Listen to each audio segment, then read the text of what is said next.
Good evening, visitors. Welcome to the Australian War Memorial's Last Post ceremony. My name is Joanna Butler, and joining us today from the Australian Army is Private Rima Boss.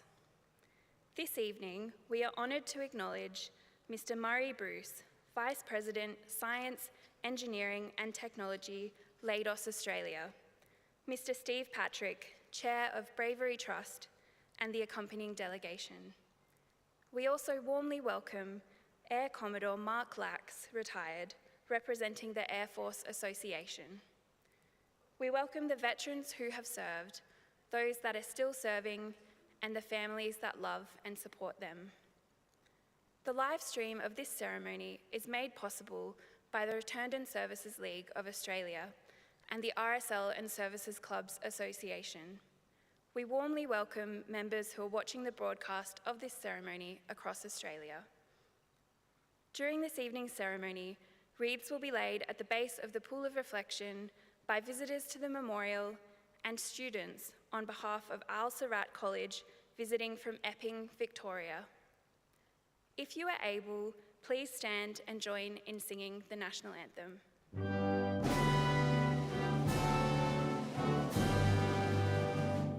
Australians, oh, let us rejoice, for we are one and free. We've golden soil and wealth for toil, our home is got by sea. Our land abounds in nature's gifts of beauty, rich and rare. In history's page, let every stage advance Australia fair. In joyful strains, then let us sing, advance Australia fair.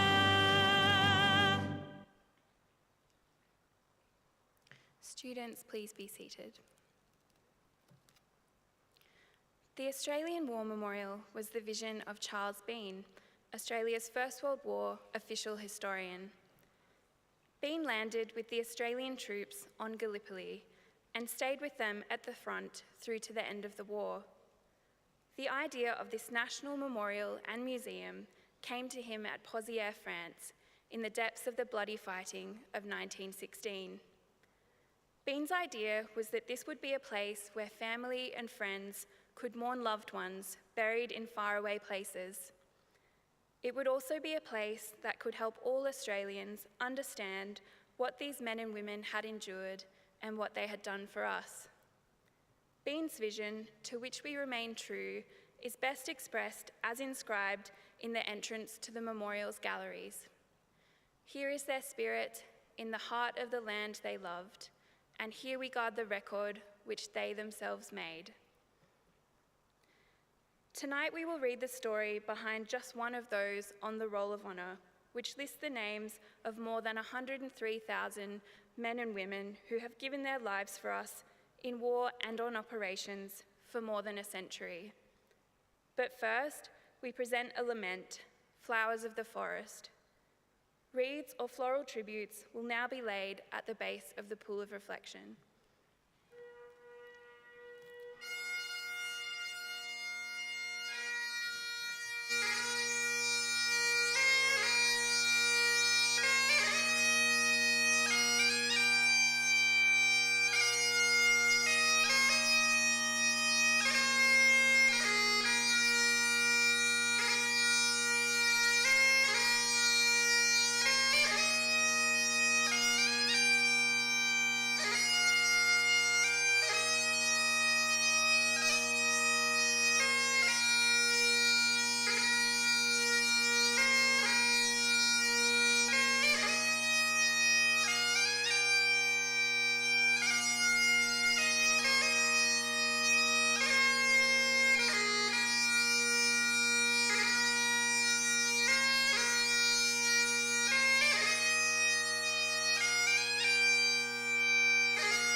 Today, we remember and pay tribute to Air Mechanic Class 2, Frederick Charles Wright.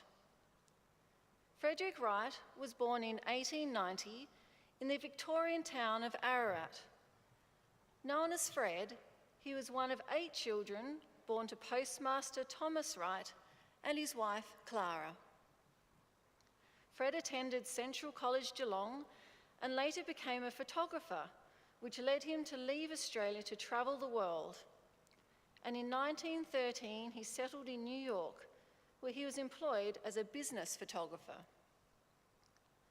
When the First World War broke out, Fred returned to Australia to enlist, doing so on the 29th of May, 1916.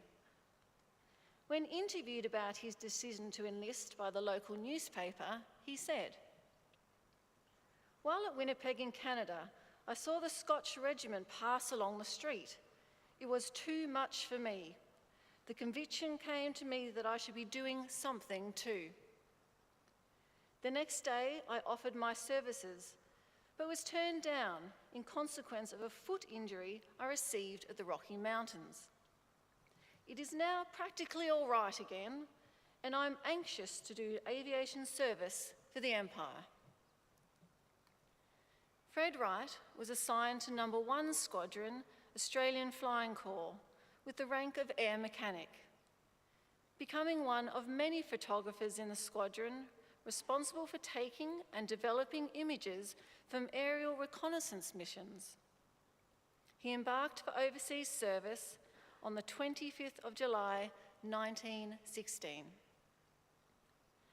Wright arrived in Egypt in late August 1916 and joined his squadron, which was undertaking reconnaissance flights across the Sinai Desert and Western Egypt.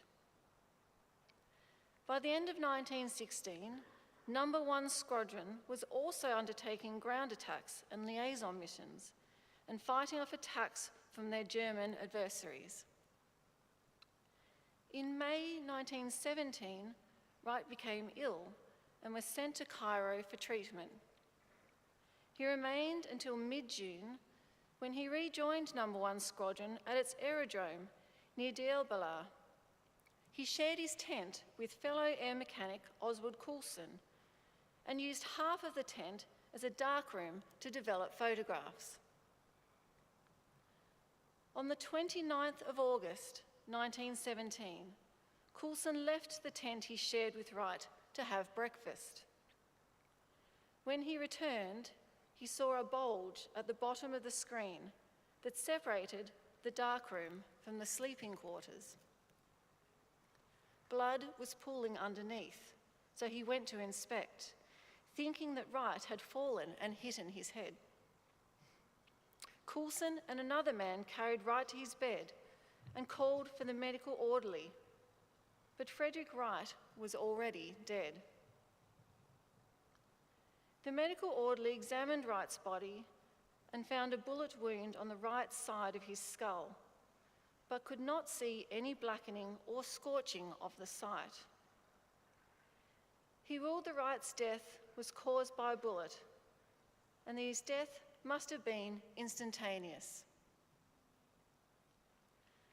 A court of inquiry was later held.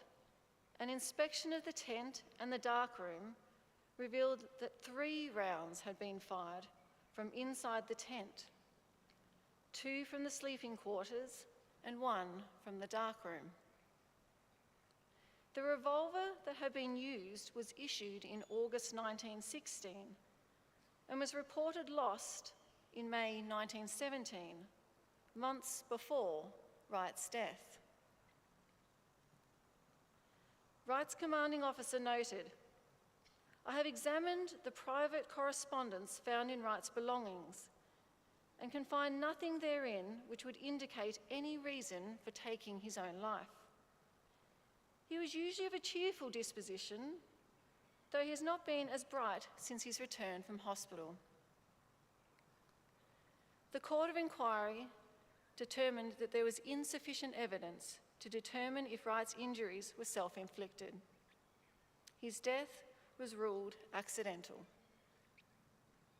His family later posted a notice in the local newspaper which read, "His whole life is a sweet memory." Fred Wright was 27 years old. His name is listed on the Roll of Honour on my right, among almost 62,000 Australians who died while serving in the First World War. This is but one of the many stories of service and sacrifice told here at the Australian War Memorial. We now remember Air Mechanic Class 2 Frederick Charles Wright, who gave his life for us, for our freedoms, and in the hope of a better world.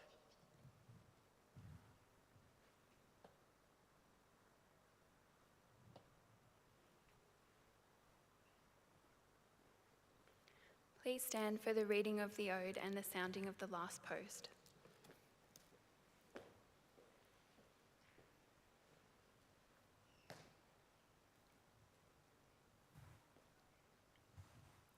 They shall grow not old, as we that are left grow old.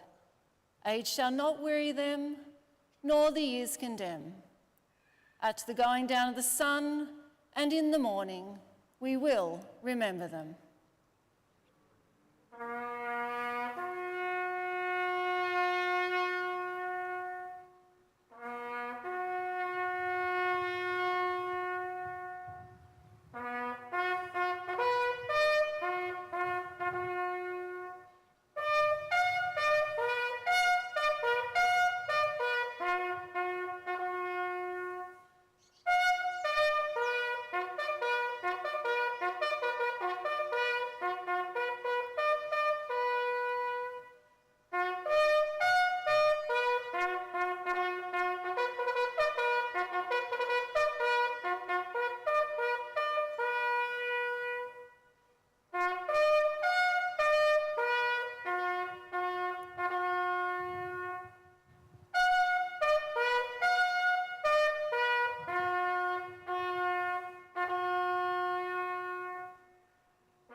Lest we forget.